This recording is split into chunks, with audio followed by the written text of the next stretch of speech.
yung pag-a-adjust ang pinakamahirap. Sa una, kala natin ay madali. Pero pag nandito sa realidad ng buhay na kesyo, ganito, may mga pinag-usapan kayo na dapat masunod. Sometimes ay nahihirapan mag-adjust. So, yung pag-a-adjust ngayon nila Joanna at ni Wesley, wow! Galing naman ang ginagawa ni Kuya Beljun. Napaka-productive mo today, Kuya Beljun. Oh, ang ganda ng ginagawa mo. Diba, yung mga bonsai natin, inaayos-ayos mo. Ang ganda, di ba Kuya Beljun? Oh, very. Ito binili ko materials mga amigo. Oh. Hindi, marami siya, 1,000 lang. Marami na siya, 17 ata, ang ganito. So, ayan, pero ito lang yata ang nategi. The rest na buhay na. So, pagka lumaki-laki yan, wiring ko na yan. Lalagyan ko ng wire. So, ito yung ginawa ko kanina mga amigo. Oh. Tcharan! Tingnan nyo gano'ng kaganda. Chan, chan, chan. Oh, nilagyan ko ng moss ba tawag dito? Moss. Ang ganda. Ayan po mga amigo. Iba ang ating mga alaga. Nagpapaganda sa ating resort mga amigo. At sa ating bahayan. Ayan po. Habang si Belinda po ay nai-stress sa kanyang anak. Alam mo Axel, walang araw na hindi ka tumalon. Walang araw na naku Axel, malapit na kitang kutiin. Axel, mag-aral ka na lang. Malapit na dito. Malapit ka na mag-aral. Mag-aral ka na mag-aral. Kaysa ganyan. Oh, antayin mo yung ano, meron daw bibigay sa si Tita Mariton, isang box daw 'yon. Ano sabihin mo? Thank you po. Sabihin mo. Thank you po. Thank you po. O, tamo, bait-baitan ka ngayon. Bait naman talaga 'yan. O Belinda, ang buong sa dalawang beses na ano, umaga tsaka hapon. Dito ka sa Haggard kasi ako dito sa umaga. Bakit ka sa Haggard? Nagluluto, nagpapaligo ng isang baby pa. Haggard ka ba? Tapos hatid ng school. Grabe, hindi ka naman Haggard. Hindi ba ang mukha niya? Hindi naman. Ayan po mga amigo. At sabi ko kasi ang bonsai kasi pinaliliguan ito 2 beses ang araw. So mas marami pang pinaliligo. Mas madalas pang maligo ang bonsai kaysa sa atin mga amigo. Ayan po mga. Ito ayusin natin to. Hindi pa natin nawawiran. Ayan po. Shoutout kay Atilin tsaka kay Tita Pe. At for today's video mga amigo, papakita ko po sa inyo yung nagawa sa ating dream house. Yes po mga amigo. So dapat matapos at agad. Napakatagal na. Napakatagal. Arawang-arawan. Inip na inip ako. Ayan, ginawa kay Belgian. Oh. Ayan. Nilagyan niya ng puting bato para gumanda-ganda siya. Ayan, ito yung nating mga materials. Di ko pa nalagyan ng wire. Nagpa-practice kasi ako. Ganun po. Okay ka lang ba? Wow. Ano sabi kay Tita Mariton? Wait naman ni Axel. Thank you po. Mukhang hindi makulit. So, nandito tayo. Okay na ba, Bedyo? Hindi ko pa nalagyan ng ano eh. Hindi pa natin. Asan yung mga fern natin? Okay naman? Di maulit yun sa semento? Hindi. Oo, okay. Kailangan iisog. Isog mo kayang ganun. Pakihawakan mo rito. Ito mo i-front. Saan? Dito para kita yung ano. O yan. Paano? Wala nang... Ayan. Okay lang, ganyan. O baka mahulugan ka. Hindi kaya? Ganyan lang sana. O, ganyan. Okay lang. O, ipaso natin. Build time paso mamaya. Paso na sa sakyan mo Hindi yan yung paso na yan. Kailangan malaki dyan. Yung paso na yan sa iba ko lalagay yun. Pero yung per natin mga amigo. Nagkaroon na siya ng dahon. Diba ang ganda niya? Actually hindi naman siya dito. Doon siya sa may dream house natin ilalagay. Kaya lang bumili na ako agad. Actually ang mura-mura lang yan. Meron kami na yung supplier. Yan nagpapaganda sa bahay. Nakita ko yan sa Baguio. Napakataas. Ganun siya kataas mga amigo. So ayan, ito iaayos ko pa. Hindi pa namin nalalagyan. Mamayang hapon bibili kami ng paso mga amigo. So ninervous nga ako kasi may check-in ngayon. Nasira yung ano namin, motor. Paano kaya yun? May check-in ngayong araw. Haninang ayaw gumana? Ha? Ayaw gumana? Yung kay ano na lang, yung kay Kuya Ede. Oo nga. Ayan, malinis na ba lahat? Yeah. May check-in mamaya. Titingnan ko yan, ha? Okay na. Sige, mamaya pupunta ako dyan. Titingnan natin yung nilinis ni Ninang. So, may mga manggahan natin. May mga balot-balot na. So, ayan. Ang dami kong eksena. Kailangan po ngayon check natin yung ginagawa nila. Kung nasa ayos po ba. Nasa ayos. Kahapon, hindi naman ako nakapag-vlog. Pero titingnan natin kung ano yung mga nagawa dito sa ating dream house. Kung okay na po ba. Nalagyan naman na ng pader hanggang dulo. Ayan, maganda kasi yung meron tayong privacy. So medyo mahaba-haba pang nalalakbayin yan. So dito sa kabilang side, yan. Pakita ko. Sa kabilang side mga amigo ay nagpaplatada na. So ilan sila doon? 4. Dami nila okay na rito.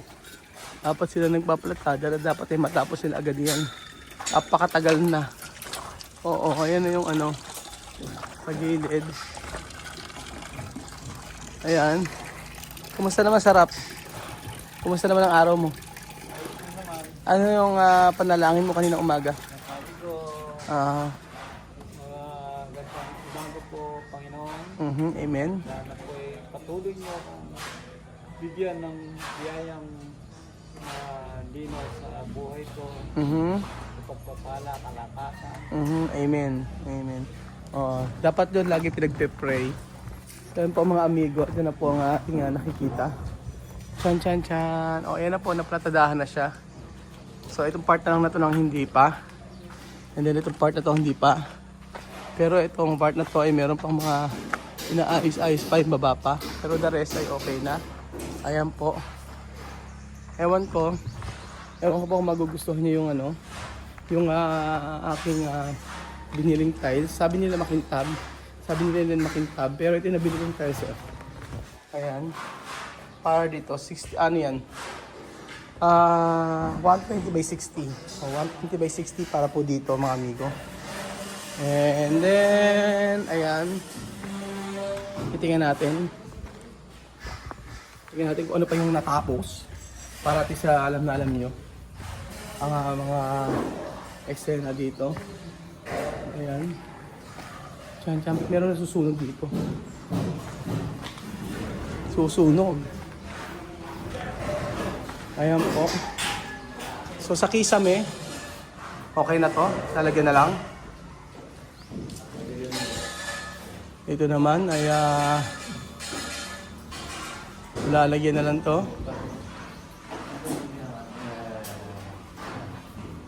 Ayan.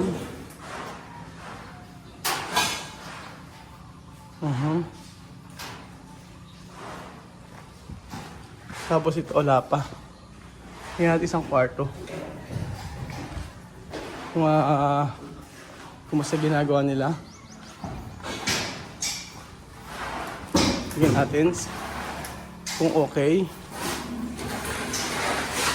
Ayan. Ito na yung kisame.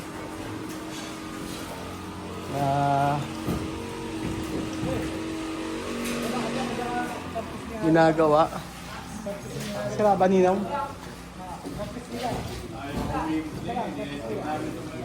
Kaya ano pwede? Kaya di humigop? Paano gagawin? Sira yung tubo? Paano gagawin? Hukay uli? Huhukay uli yun?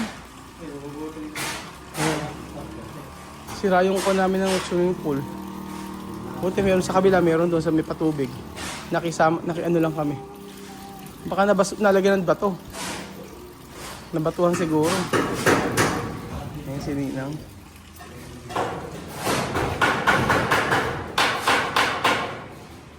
Okay ba? Mali. Okay naman? Bakit? Ba't di nagpapantay? Di nagpapantay? Revit nyo. Itin nga itaas. madali na sa klaro. Ayan.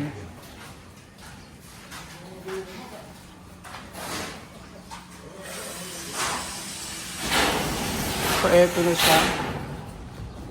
Baka yung tubo namin sa may pool, nasira siya. Nasira. So, hugutin daw, sabi ni Ninong. Paplatada rito.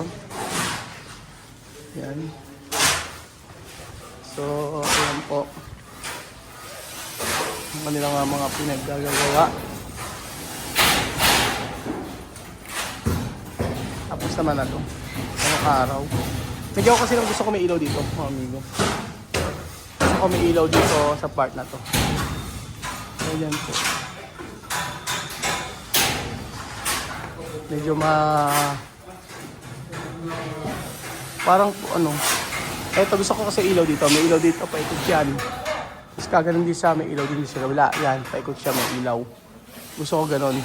Like for example dito, naglagay kami ng kortina dito. Nakatago yung kortina. Yun ang gusto namin mga amigo. Ayan. Tapos ito, nagpa-platado sila sa kabila. Sinusunod-sunod na nila. At kailangan na nilang madaliin ang pagpaplatada. Ganyan. Sa kabila.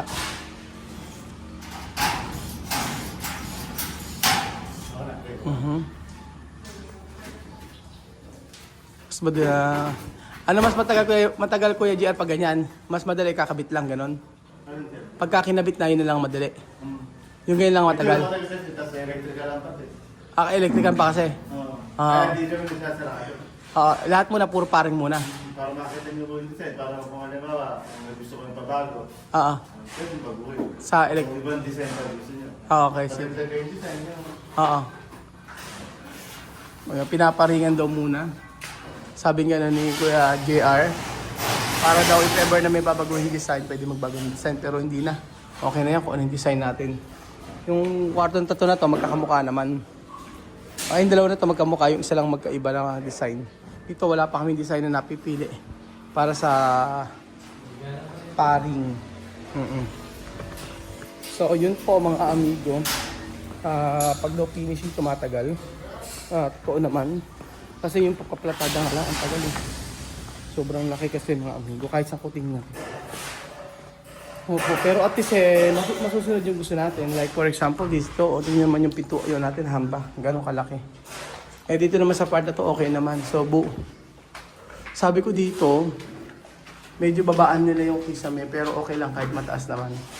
Para at least maaliwalas siya. Ayan, yung kwarto ni Belgium naman dito sa part na to. Ayan, yung kwarto ni Belgium ay mataas talaga. So, ito yung mga tiles namin na nabili. Kompleto naman na, ang kulang na lang yung mga CR. CR na lang po ang mawawala mga amigo. Pero kahit saan ko kasi tingnan, napakaluwang niya mga amigo. Tingnan nyo po pagka dito. Ayan.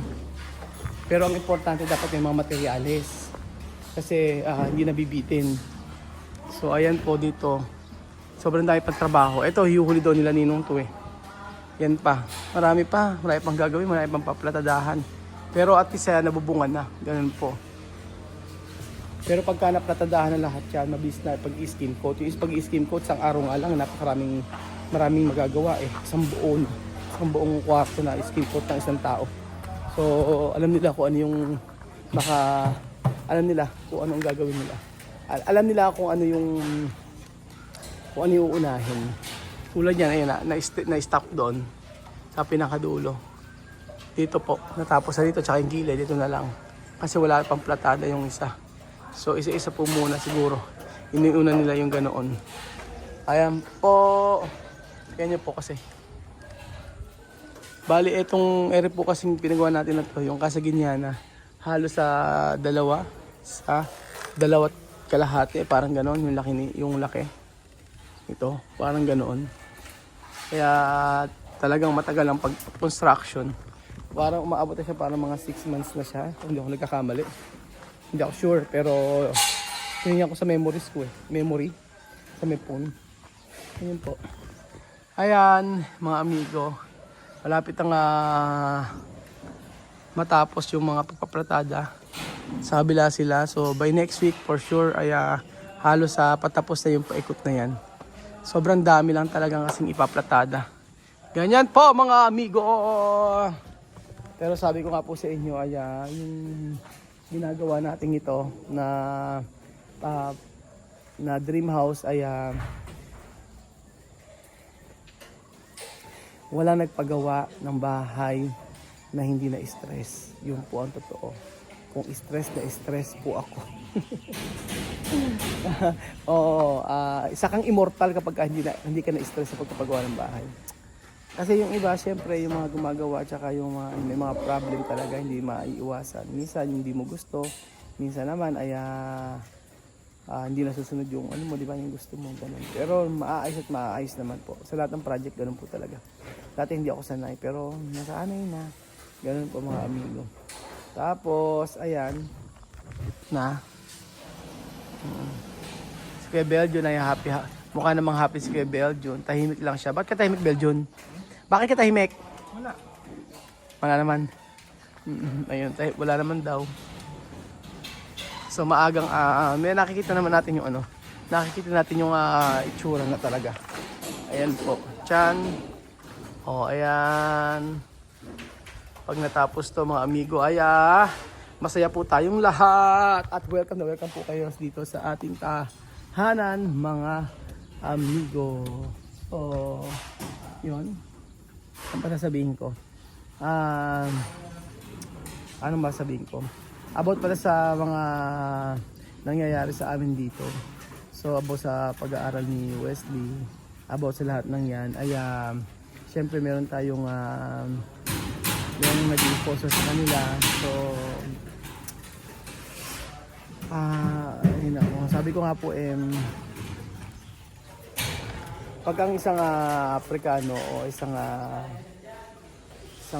bata o isang pamilya o isang nanay na pumunta sa Pilipinas, yung pag-a-adjust ang pinakamahirap. Sa una, kala natin ay madali. Pero pag nandito sa realidad ng buhay na kesyo ganito, may mga pinag-usapan kayo na dapat masunod. Sometimes ay nahihirapan mag-adjust. So, yung pag-a-adjust ngayon nila Joanna at saka ni Wesley, may times na okay, may times na talagang nahihirapan. Ang pinaka ginagawa ko ay suportahan o kailangan iisipin kung ano yung nararamdaman ng bawat isa. So para kay Joanna hindi madali, para sa kanya na namimiss yung kanyang pamilya doon, and then siyempre kay Wesley naman sa pag-aaral, ganoon, hindi ganoon kadali mga amigo. So suporta lang ang kailangan para sa mga taong ito. At the end of the day, maging okay din naman lahat. So ayun po mga amigo, hindi ko na kailangan sigurong i-elaborate. Basta kailangan nila na matinding suporta sa panahong ito. Na kung saan ay minsan may saya, minsan may lungkot. Pero maraming times na siyempre homesick yung katapat ng pagpunta nila dito. So ayun po mga amigo, thank you so much po. God bless. Bye.